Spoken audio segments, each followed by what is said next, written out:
Hello, friends. How are you today? I'm hysterical right now because there's this person talking and they seem to be wanting to get into my head, and it's not a problem unless it's really annoying me. So it's valid to me to understand, what's pushing, my contemplation to that point to try and do so, like a bugging neighbor or a bug in my shoe that's screaming, because it fears being squashed, or like what is the implication of getting to the point to scream at somebody? Like, okay, so here's the depiction of the person suing me in my neighborhood. I found out. I'm not going to name any names because I know the name. Because I've got a good case. I've got a good case. So I'm the artist. I'm the guy that, well, anyway, I'm myself.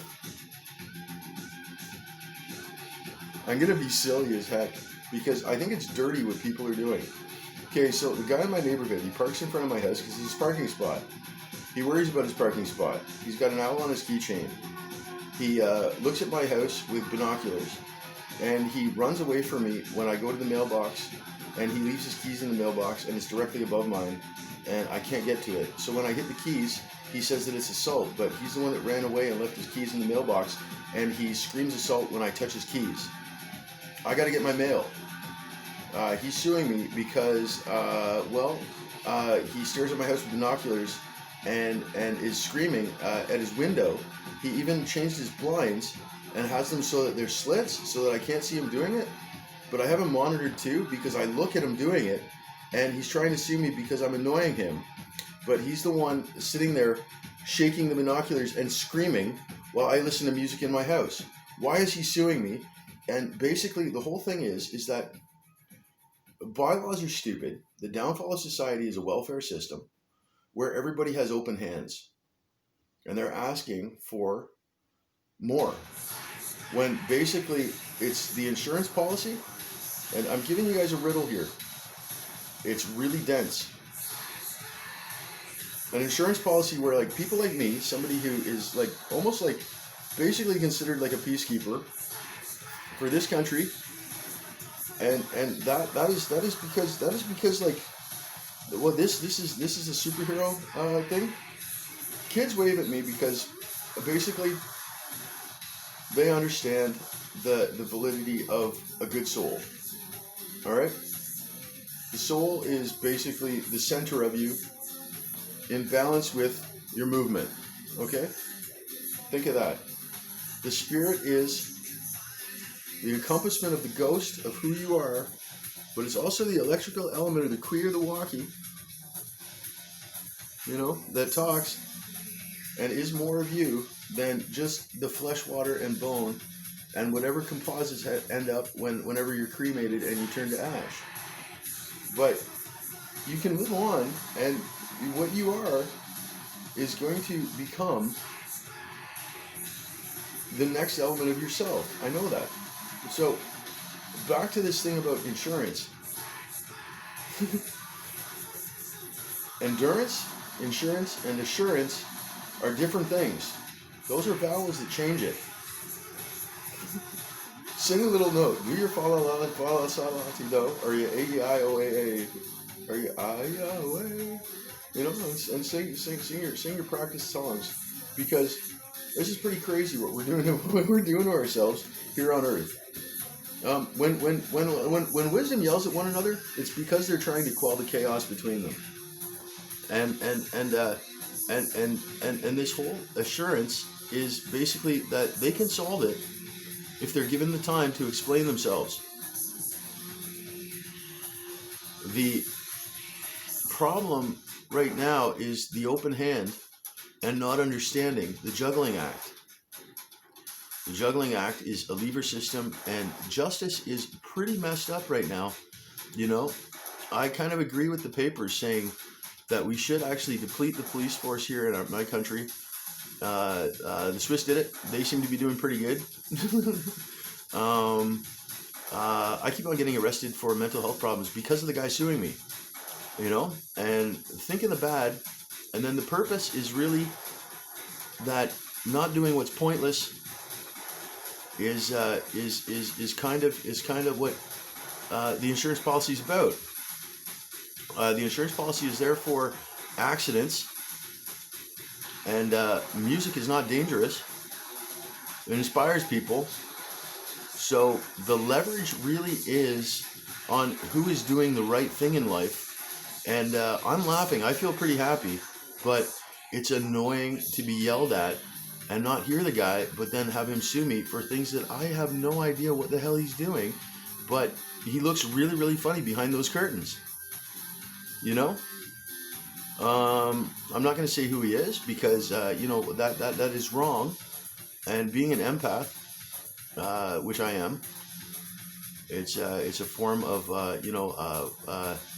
not telling fortunes, but being an emotional kind of conduit within yourself in order to relate with people, or having the ability to relate with people.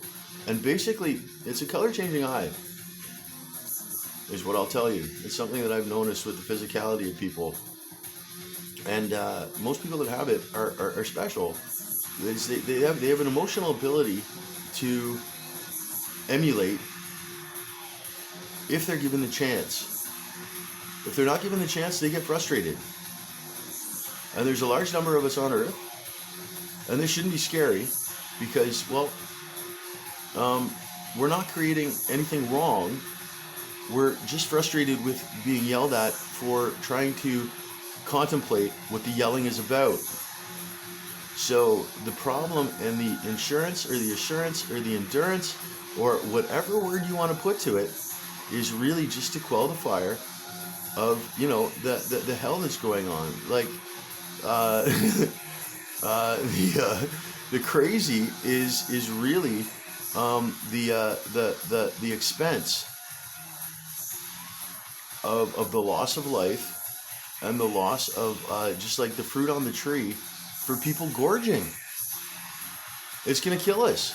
Like if faiths take over another faith, or if one country takes over another, or a group of people take over a country because they have something, and then they try and run that country with the same facet, they can't do it because they can't run the machine.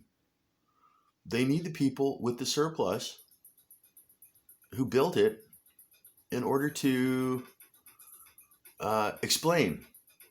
If all those people are dead, you've got a bunch of burger joints and box stores. And for me, you know what? I'm gonna live on. I know I can. I've kind of built something for myself that I can take off and do what I want. I have that appreciation and that dream in myself to do so. If you're gonna come and kill that dream, I'm gonna walk away from you. I'll give you everything I have, because I'd rather be alive and happy than a rich dead man. And please take the fast food joints. It is really, really bad on the gut. Thank you. I'm gonna end there, and I'm gonna start another one in a second. The ending to this is that the riddle never really ends as life goes on, and live a little, Don't kill the dream. But it's really the proof to what's in your soup at the end of the day. Because if you ask me what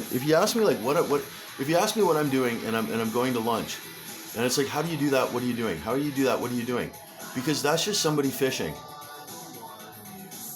or trying to understand something that I really can't explain. Like, people are shouting into my house with their minds, and it's nothing bad.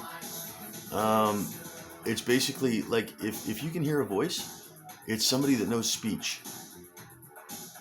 If you can do that, then you have teeth. If God can talk to you, he's not an invisible wisp that is going to do nothing. He's probably a corporeal form, like this. That's corporeal, right? Words are dense meanings with multiple facets. Nothing can't put it together, or nothing can, or however you want to put it. It's got to be relevant to work. Okay?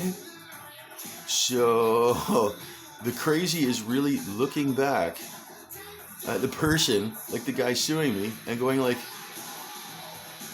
that's crazy. No wonder I look that way. The question is really just the empathy coming out in me, looking back at the person, just going like, oh my gosh, like, what is the point? And then they're calling me insane for being confused. Like, if this is relevant to the question, or your question is like, or however you want to put it, there's basically multiple different ways. Like, I've read the Tao, I read the Baha'i, I understand them both to a certain degree. I was blessed in the Christian faith, but I'm Protestant. I was atheist for a bit. I tried to not be racist, but then I'm racist sometimes. You know, I've